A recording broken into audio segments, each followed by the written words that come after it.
Ladies and gentlemen, good day and welcome to the Q4 and FY24 earnings conference call of DMCC Speciality Chemicals Limited, hosted by TIL Advisors. As a reminder, all participants' lines will be in the listen-only mode, and there will be an opportunity for you to ask questions after the opening remarks conclude. Should you need assistance during the conference call, please signal an operator by pressing star then 0 on your touchtone phone. Please note that this conference is being recorded. I now hand the conference over to Mr. Abhishek Mehra from TIL Advisors. Thank you, and over to you, Mr. Mehra. Thank you, Manuja. Welcome everyone, and thanks for joining this Q4 and FY24 earnings conference call of DMCC Speciality Chemicals Limited. The investor updates have already been uploaded on the stock exchange, company website, and emailed to you. In case you do not have a copy of the same, please feel free to reach out to us. To take us through the discussion, we have with us from the management team, Mr. Bimal Gokuldas, Managing Director and CEO, Mr. Sunil Goyal, Chief Financial Officer, Mr. Omkar Mamundkar, Company Secretary and Compliance Officer, and Mr. Dilip Gokhale, Senior Executive Vice President. We'll be starting the call with a brief overview of the business and the financial performance in Q4 and FY24, which will be followed by the Q&A session. I would like to remind you all that everything said in this call reflecting any outlook for the future, which can be construed as a forward-looking statement, must be viewed in conjunction with the risks and uncertainties that the company faces. These risks and uncertainties have been mentioned in our annual report.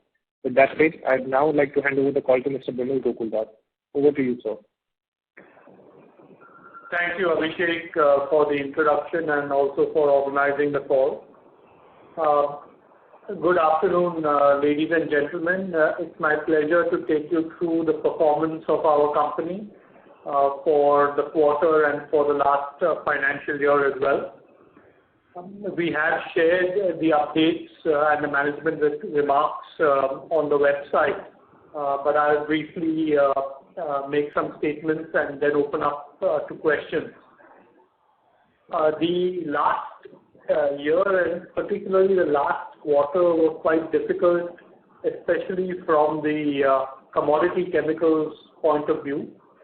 While the volumes were good, the profitability was almost zero or even negative at times.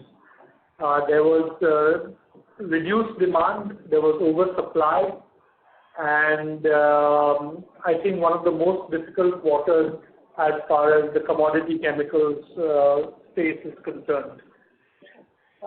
If we look at the geographical markets, Europe continues to be in trouble.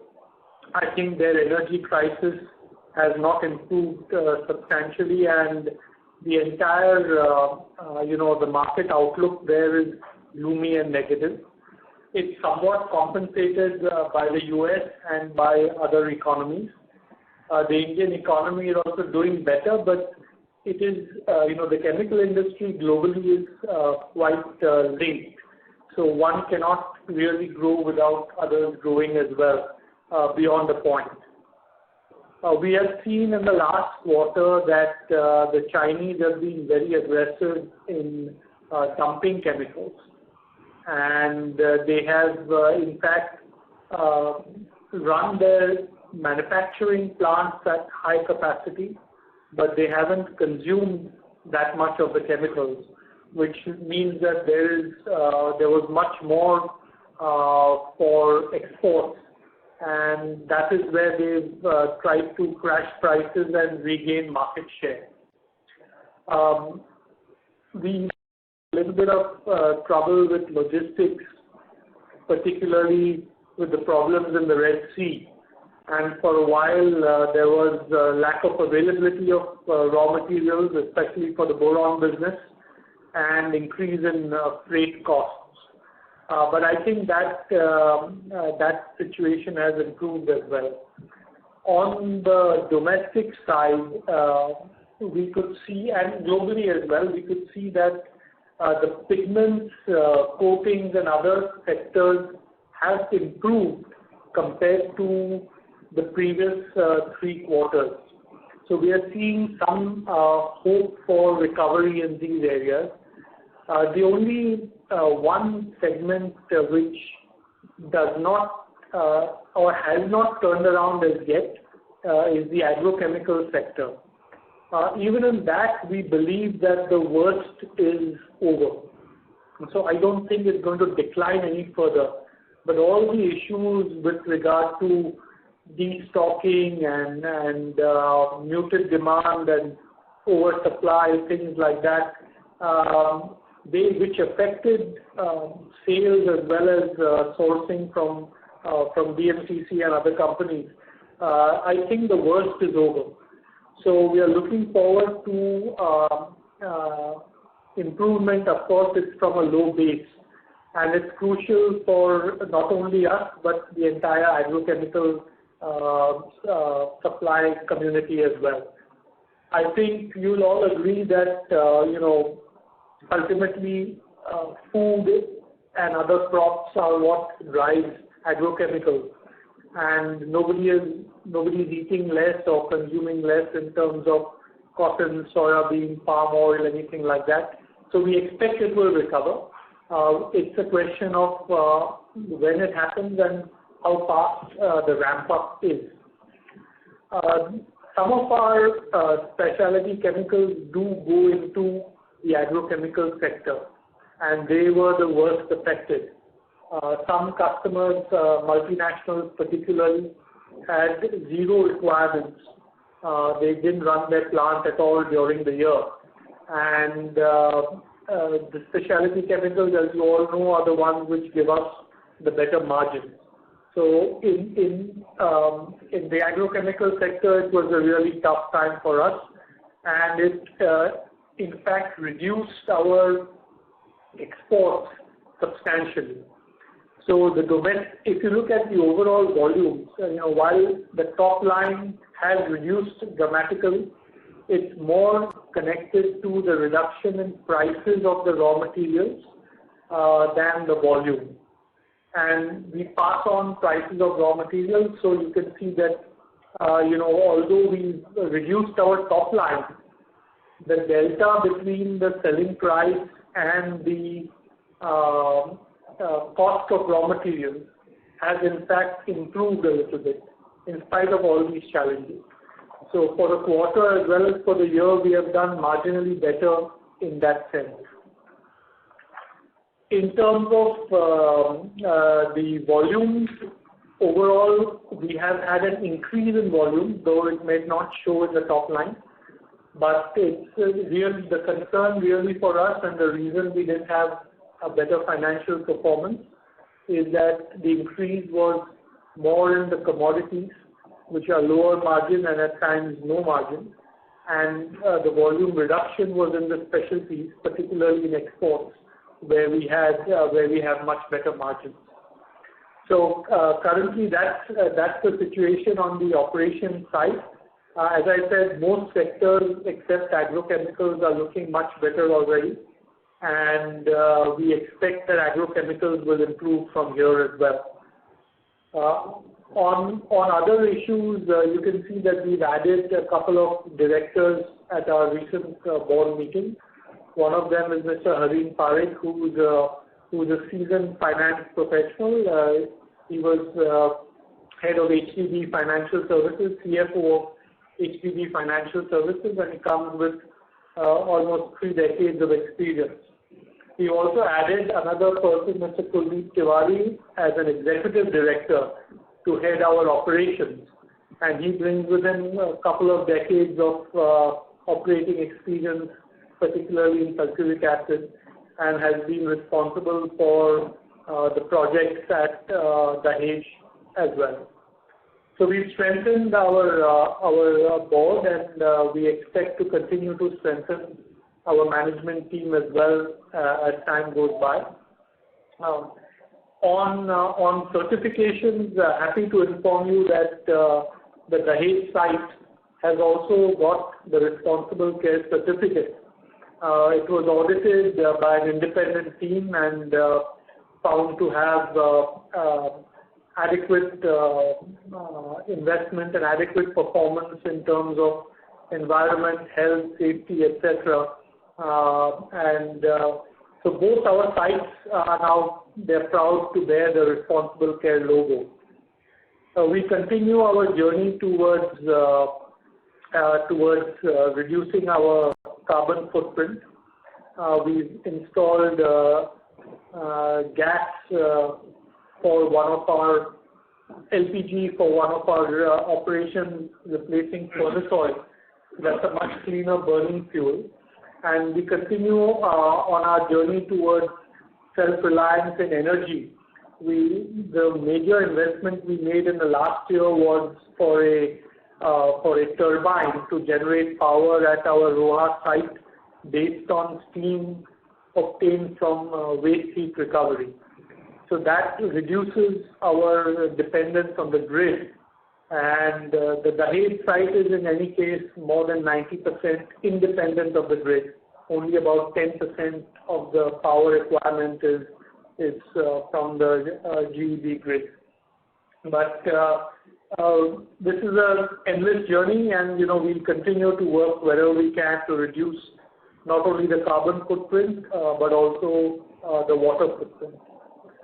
I think that's a summary of the operation side, and I'd be happy to take questions from all of you.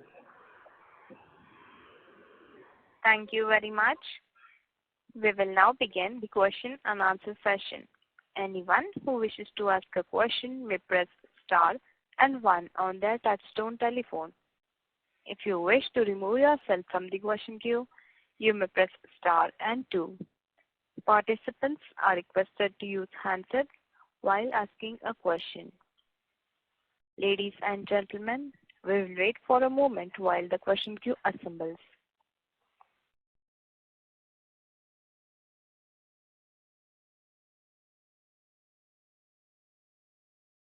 The first question is from the line of Pratik Chaudhary from Samarthya Capital. Please go ahead.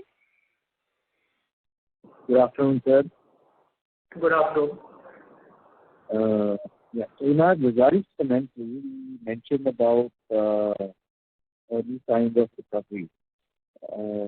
Could you explain what sectors are sort of witnessing that, or any geographies where you're seeing some sort of demand coming back? So your audio was not very clear, but if I may repeat your question, you are asking which sectors and which geographies have shown a recovery. Is that correct?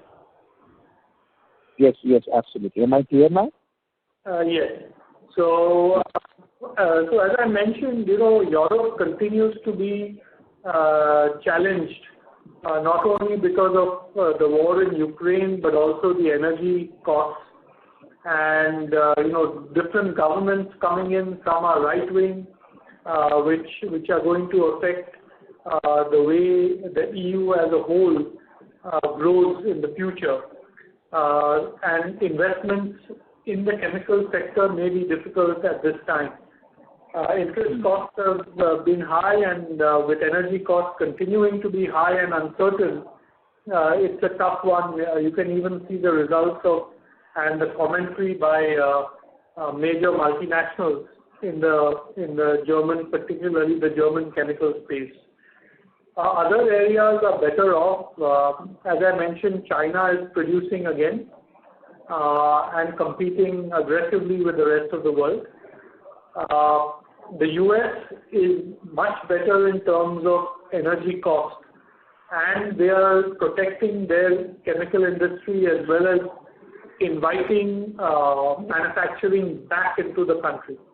So we think that there will be a good growth from the US side as well. All sectors, as I mentioned, apart from the agrochemical sector, seem to be doing better. Again, we are not experts on any particular sector. We supply to a wide range of industries, but it's clear from our order positions and in discussions with customers that this is the case, that there is a general optimism. While I can't say the same for the agrochemical sector, at least it appears that the worst is over. Okay.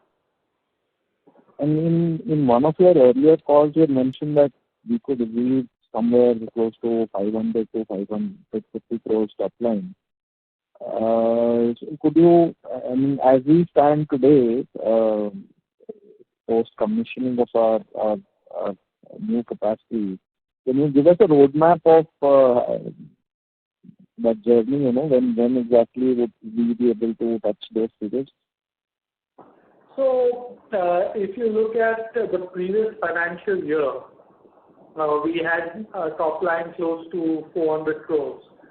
And what happened this time was that not only were the prices much lower, but also the capacity utilization in the specialty chemicals was much lower. So our investments are practically done in terms of capex. We have enough capacity, and when the market comes back, we will be in a good position to supply. So it's two things. One is the return of the specialty chemical market, which we are seeing in a lot of sectors except agrochemicals, and pricing, which is again, a lot of it is passed through. So I'm not particularly concerned on that side. If raw material prices go up, you'll see a better top line. I'm more interested in a healthy bottom line.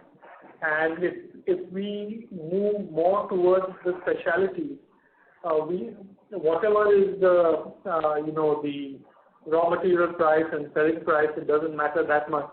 But we will surely see a much better EBITDA margin. And as of our, what's our current utilization? So in the specialty chemicals, while I don't have an exact number and it depends on product to product, but I would say we are at about 50% capacity. 50% capacity. Okay. And what would be broad mix of specialty and non-specialty in your revenue?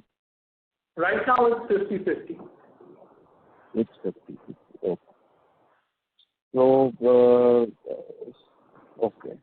And any plans on reducing the debt further? So yes, we are paying back about 2 crores every month, and depending on our cash flow, we will be reducing the debt. And as it stands now, we expect to at least eliminate all our fixed term debt in 3 years. Assuming we don't do any large further capex. Yeah. Okay. And have we been working on any cost control measures which will further improve our efficiencies? So we are looking at ways to reduce our utilities. In terms of manpower, I think we are already at the bottom. In terms of utilities, we still believe we can go down further. And you will see some reduction in this year because of better operation and full year operation of the turbo generating set which we put in last year, which was sometime in September. We are also considering other non-conventional energy sources by which we will reduce costs further. But again, in terms of logistics and things like that, we are at the mercy of the shipping company. Right. And just to touch upon your, if I was looking at in the presentation, the R&D spends have declined sequentially year on year. If you could detail on the same, and does this indicate that the pipeline for new products is not significant enough? No, it doesn't. It doesn't show that. So what happens is, in terms of development, we've made some investments already. Right now, our efforts are more in the application development, which involves our R&D people as well as our marketing people. So while we are doing some process development work, the investment is not really required when you're doing the application development at the same level as when you're doing the actual process development. So we put money already in pilot plants, multi-purpose plants, in equipment, and in analytical equipment as well.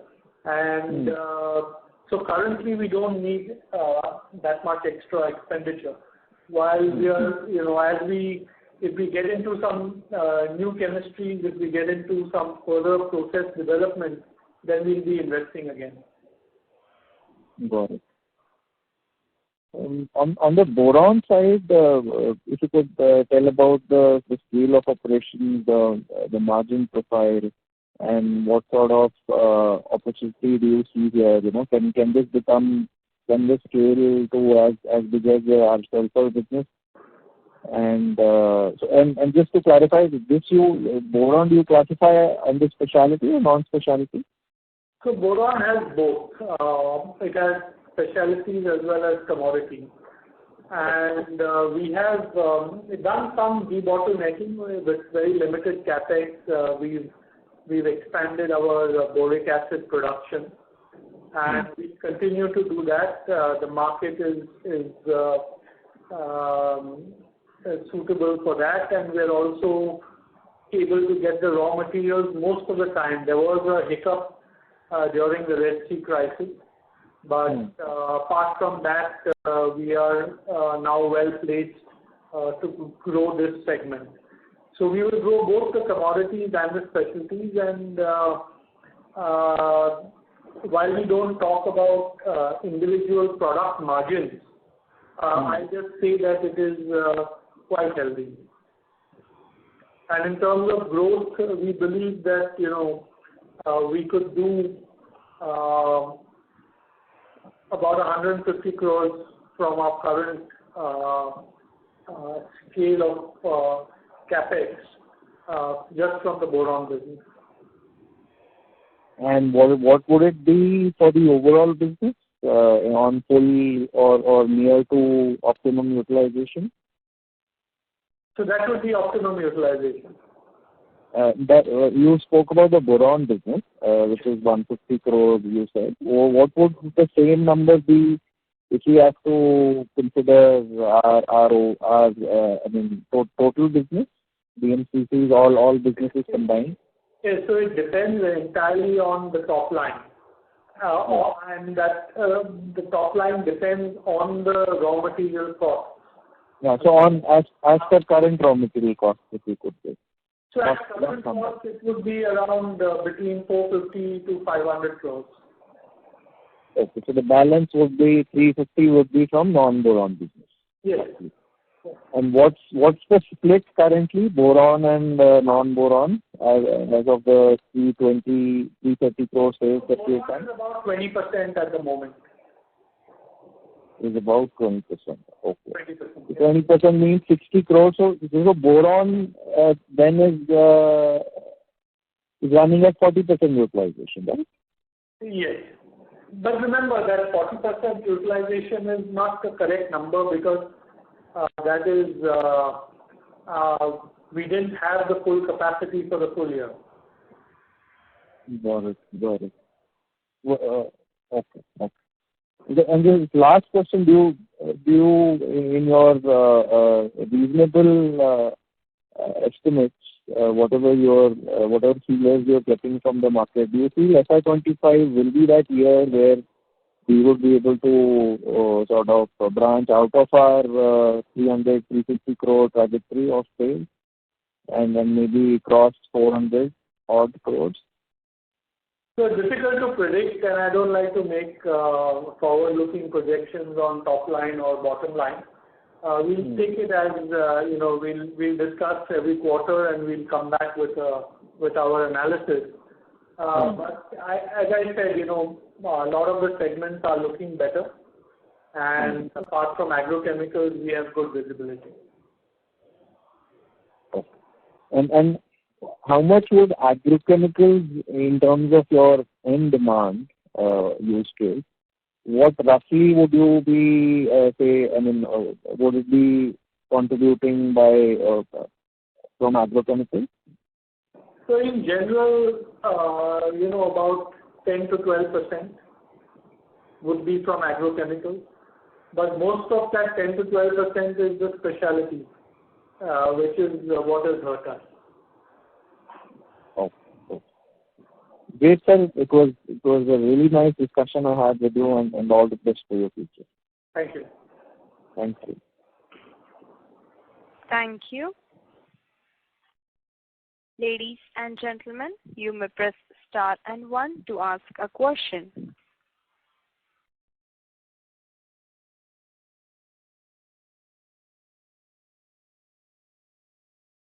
A reminder to all the participants, you may press star and 1 to ask a question. The next question is from the line of Abhishek Ketam from Alpha Invesco. Please go ahead. Yeah. Thanks for the opportunity, sir. I can't hear you. Could you speak louder, please? Yeah. Thanks for the opportunity, sir. Is it audible now? Yes. Yeah. So, sir, my question was on cell phone. So how much revenues did we do in cell phones for this year from cell phone?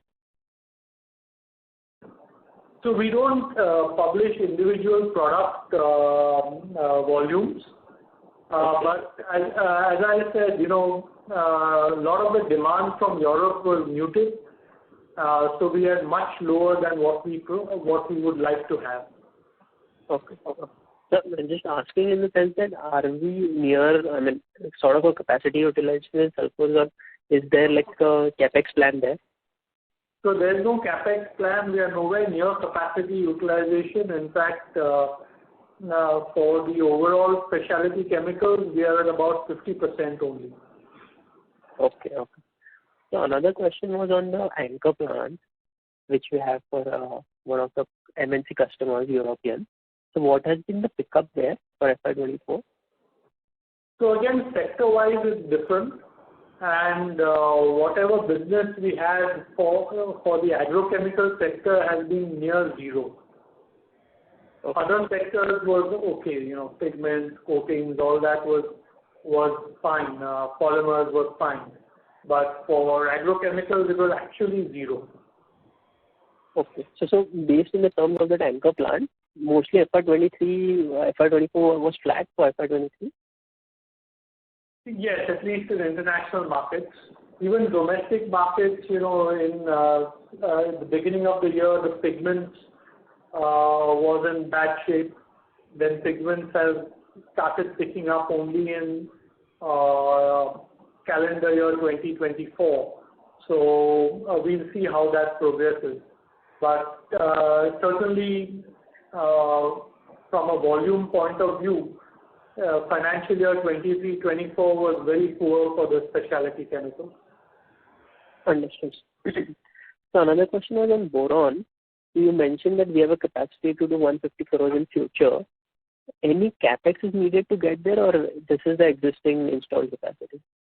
Yeah, very little capex. It will be some debottlenecking type of thing, but nothing significant. That would be how much? Around 10-15 crores? Or nothing more than that? Less than that. Okay. Okay, sir. Thank you. That's all. Thank you. The next question is from the line of Girish Gulati, an individual investor. Please go ahead. Sir, am I audible? Yeah, Girish, please speak a little louder. I can hear you, but a little louder, please. Yeah, good afternoon, sir. Sir, if you can just share throw some light on the gross margins, what kind of gross margins should we see in a stabilized scenario in FY25 or FY26? Because I think this quarter gross margins have taken a bit of a hit. So just some light on the gross margin. Thank you, sir. So I can't project how it's going to be, but I can tell you historically that if we should be at least, if we have a good balance of specialty and commodities, and we go by the kind of working we had in the past, we would expect EBITDA of between 15 to 20%. And that is what we were envisaging when we made the capex at Dahej. Okay. Right. Got it, sir. That's it from my side. Thank you. The next question is from the line of Rohit Ohri from Progressive Shares. Please go ahead. Hi, sir. A couple of questions. For the boron side, how many of these downstream products that we can anticipate to be launched in the next 6, 9, 12, or 15 months? So, as I mentioned earlier, one of the specialties we've been working on goes into automotive applications. And we've had successful commercial trials. This I had already mentioned that we were doing R&D trials in the previous quarters. We've been successful at the commercial level, and we expect to ramp up over the next few quarters. Any number you'd like to put on the top line that you can fetch from this initiative? I prefer to discuss it on historical basis once it happens. But since I've already mentioned that we are working on this, I thought it's appropriate to give an update. Okay. That makes sense. Sir, of the total specialty and non-specialty, currently we are at around 60% specialty. How far do you think that you can take specialty to? Maybe 65, 70, or 75, or more than that? So, right now it's about 50-50. But if you take the long-term average, before we made the investment at Dahej, it was 2/3 specialty and 1/3 commodity. And that's the kind of mix we expect to have. Okay. So we've added a new geography this year, that is Australia. Can you take us through what sort of opportunity do you see there? Which segment or which chemistry are you dealing with? Any long-term contracts with these guys in Australia? No, it's not a very big market overall for chemicals. They don't have much manufacturing. They have a lot of mining. Okay. And for the mining, they need certain products in terms of their equipment for their conveyor belts, for example. So we are supplying into that space. But it's not a huge opportunity. It's a long-term steady business, not very big. Okay. You did speak about reducing the debt by around 2 crores per month. Do you think you will be a debt-free company by FY2027-28, long-term debt-free? If we don't do any other capex, yes. And right now, for the kind of operations we have in mind, we won't need anything substantial. So our plan is to be debt-free by then, yes. So can you take us through the pain points and the gain points from the industry, maybe detergent, dyes, fertilizers? Agro, you said, is a pain point. But in terms of boron, thermal power stations, steel industries, electroplating, where do you see that, which are the domains where you see more traction coming through with high margin molecules to be sold? So in general, the boron is quite versatile. It goes into everything from fertilizers to steel and glass, ceramics, and all that, brass, into pharmaceuticals as well. And there are some downstream products which we are working on.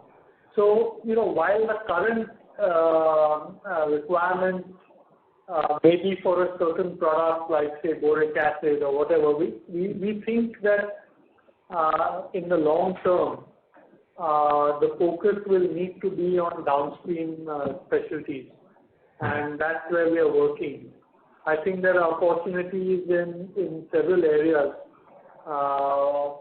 in the boron space, and we're working on R&D as well as application development in these areas. Okay. There were some divestments of some non-core investments during the year. If you can just share what were these related to, and are there any more pockets in future where we can get some more cash from these non-core businesses? So this was not a business actually, but it was a historical investment in shares of Indian Potash Limited. When back in the days when we were a fertilizer company, and probably I think that investment was before I joined the company. So I don't know the reason for making the investment at that time, but it was certainly of no strategic value to us now, and we thought it would be better to encash. Although it's not a listed company, it took us a while to develop the market for those shares, but we did, and it helped us in with our cash flow certainly in this last quarter. Okay. Well, we have some more other current assets around 5 crores or so, which is related to the land at Ambernath. Do you think that this will be solved during the year, or will it be pushed?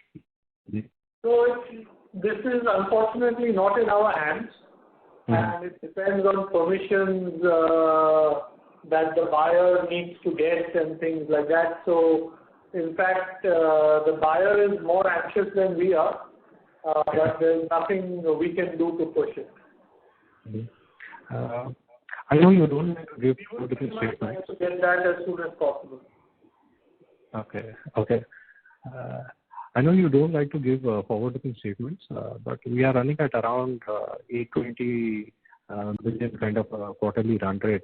Do you think directionally DMCC Speciality is moving towards 930-950 million per quarter?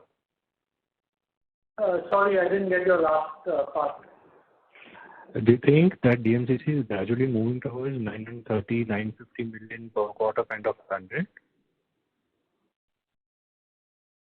So difficult to give a number because of the variations in the raw materials. But as I mentioned earlier, we've had a positive growth in a lot of the volumes, and the negative growth has been only in exports. And if we see that coming back, then you'll have a much better top line for sure, even at static raw material price. Last one from my side, you did mention that the R&D is kind of reducing. Do you think that it will go further down? Because from 1.91%, we have come to somewhere like 1.09%. Do you think that there is more scope to reduce this, or will there be a ramp up going forward? No, I don't think we'll go much below this, but surely as we add some chemistries, as we add some other products, and we take it to commercialization, we will see an increase. When you say adding new chemistries, you are talking about absolutely brand new chemistry, is it? Something that is out of sulfur or boron chemistry? It would be allied, of course. It would be, either downstream or it would be something allied. We're not talking about something out of the blue. Okay, sir. Thank you. Thanks a lot. All the best. Thank you. Thank you. Thank you. The next question is from the line of Chirag Jain from Yogya Capital. Please go ahead. Hi, sir. Thanks for the opportunity. So I have just two questions. Firstly, can you share the utilization number for bulk chemical last year? Say again? Bulk chemical utilization for the previous year, FY24. So bulk chemicals are mostly at about 90% utilization. While I don't have the exact number for last year, but I can tell you that it is in that range itself. Yeah, works. Secondly, on the margins between specialty and bulk segments, so can you give some color on that? Sure. So while I can't discuss individual products or individual segments on the margin, I can tell you that for the specialty, 20% and up is the number, while for the commodity, it could be anything, it could be 0 plus minus 5%. It's like that. Occasionally you get a bump up, but you're operating these plants mainly to get the feedstock for your specialty chemical operations and also to get the utility. So sulfuric acid, for example, in the previous quarter was at a very low level. We were selling at or below sulfur price, and the specialties were a better margin, but we didn't have enough volume, and that is a sort of story for most of last year. Okay. So I read that you target only segments with 30% margin. So how is that? So that is for all our new products. That is our target. And whatever new products we do, including the sulfones and all that, we do get that margin. Okay. So from when can I assume that we have been targeting 30%? Has that been strategy before that has been implemented already? Yes. So unfortunately, the volumes haven't cooperated. Global markets haven't cooperated. So we've seen a hit on our specialty chemical volumes, particularly in exports, and that's what really affects our bottom line. So from FY22 or 23, we have implemented this strategy of 30%. Am I right? We've had that even before, because when we decide what to invest in terms of R&D or what product to go in, our baseline is that if we are not going to be able to achieve that as a margin, then it's not worth spending R&D. Understood. Thanks. That's all from my side. All the best. Thank you. Thank you. The next question is from the line of Sajal Kapoor, an individual investor. Please go ahead. Yeah, thanks for taking my question.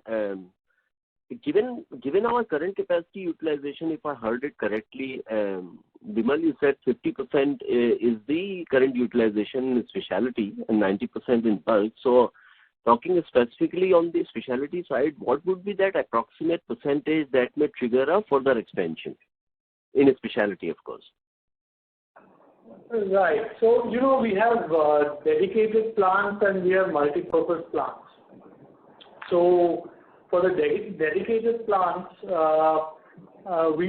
it becomes a large investment if we need to go up further, because then you got to, there are continuous processes and you can't do it in sort of a modular fashion. You can do some debottlenecking, but it requires generally a larger investment. Whereas in the multi-purpose plants, you can achieve this with lower capex. But to answer your question, there we would need to be at certainly 70-80%, and we would need to have good visibility. We would not rush to invest just because we are achieving high capacity utilization, because with these things can change, and we have seen them change. So unless there is some pull from the market side, it would not tempt us into putting more money in capex. So pull in terms of customer coming up with a proposal and willing to either invest partly or completely, or at least give us a written contract kind of an assurance. Correct. Okay. And then is it fair to say that the dedicated plant is a one step further from the multi-purpose capacities that we have? Because logically thinking, multi-purpose is for product development at a smaller volume, and then if we get the right kind of market customer fit, then we can potentially explore a dedicated plant for that specific product. Is that how usually it works, or am I thinking along the wrong lines here? Yeah, that's exactly how we think. Other companies may be having a different philosophy. Some may not have dedicated plants, some may have all multi-purpose plants, some may have only dedicated plants, but we believe this is the right way to go for us. And that's how typically customer approaches that, show us that you have the capability to develop a specific chemistry at a smaller scale. We need to validate it, and then so automotive example that you gave earlier on this call, right? And that's the typical way to expand capacity from development going to or from multi-purpose going to full-scale commercial at a dedicated level. Yes. Yeah. Okay. And how long it would normally take to expand capacity other than debottlenecking? So you mentioned you have debottlenecking, which will consume probably 10 to 15 crore in the current fiscal. Other than debottlenecking, if we were to expand our capacity, brownfield is what I'm assuming because we have the land parcel available. Is it a 1 year or 18 months, or what kind of a time frame it would be across? So I've got three parts to it: across, bulk, and specialty, and then within specialty, if you could split between multi-purpose and dedicated. So bulk, we don't need to expand. We have enough capacity within. We would just sell less of sulfuric acid and convert it more into downstream products. So we've got enough capacity on the bulk for the foreseeable future. In terms of the timing or the duration of projects, if you need to start from the environmental clearance level, then from day zero it would be 3 years before you could actually have commercial output in case of dedicated plants. In case of multi-purpose, it could be quicker, but you still need to ensure that you have the permissions in place before you could start. Right. So even for brownfield, we would need environment clearance for any further capacity expansion other than debottlenecking. Yes. And not only for capacity expansion, but if you wanted to do something new. If it was right. So something existing product and you already had environmental clearance and you wanted to expand capacity, it would be much shorter, less than a year. But if it was right. if it needs to go through environmental clearance, then it's a long process. Sure. No, I get that. And so for the allied chemistries that we are exploring, which will be related to sulfur/boron, there potentially will be, if we were to expand it after successful experiment execution, etc., there will be a need to do or undertake environment clearance. Yes. Yeah. Okay. Thank you so much. That's all from my side. Thank you. Thank you. Ladies and gentlemen, you may press star and 1 to ask a question. As there are no further questions from the participants, I now hand the conference over to Mr. Vimal Gokuldas for closing comments. Over to you, sir. Thank you. I'd like to thank all of you who've been patient with the listening on this call and with the company performance.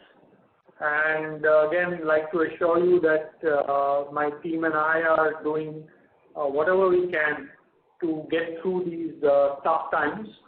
And we look forward to a brighter future with your support and, of course, with guidance from all our stakeholders. Thank you very much. Thank you. On behalf of DMCC Speciality Chemicals Limited, that concludes this conference. Thank you for joining us, and you may now disconnect your lines. Thank you.